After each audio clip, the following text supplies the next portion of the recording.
വിസ്മരിക്കാനാവാത്ത ചില അനുഭൂതികൾ നമ്മെ അന്ധമായ വിശ്വാസത്തിലേക്ക് കൈപിടിച്ചു കൊണ്ടുപോകുന്നു. മുനിഗുഹ, പാടിക്കുന്ന തീർത്ഥം, പ്രകൃത്യാരൂപം കൊണ്ട ഭീമാകാരമായ പാറയുടെ ഉൾവശം.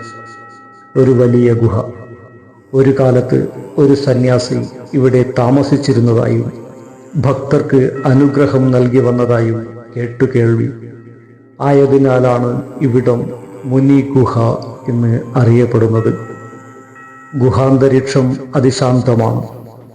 ഈ ഗുഹയിലേക്ക് പ്രവേശിക്കുന്നവരുടെ അന്തരാത്മാവിനെ തൊട്ടുണർത്തുന്ന എന്തോ ഒരു പ്രഭാവം അവിടെയുണ്ട്. തീർച്ച, ഒരു പ്രത്യേകമായ ഒരു അനുഭൂതി.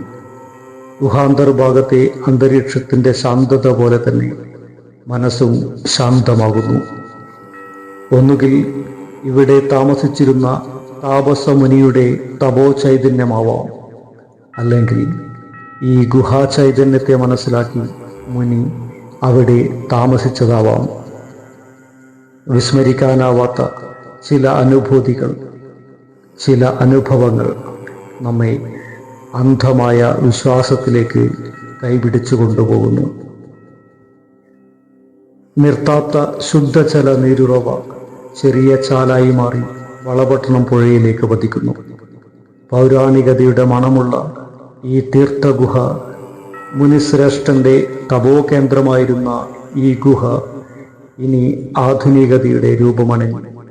സ്വാഭാവികത കൈമോശം വരാതെ വിനോദസഞ്ചാരികളെ സ്വീകരിക്കുവാൻ കാത്തു നിൽക്കുകയാണ്.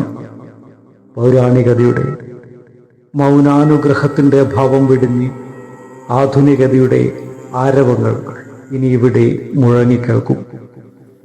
ഏക്കർ കണക്കിന് സ്ഥലത്ത് ഒരു അഗ്രോ ടൂറിസം പ്രൊജക്റ്റ് ഇവിടെ തലയുയർത്തി നിൽക്കുന്ന കുന്നിൻ്റെ താഴ്വാരത്തിൽ നാമ്പെടുത്തു തുടങ്ങിയിരിക്കുന്നു.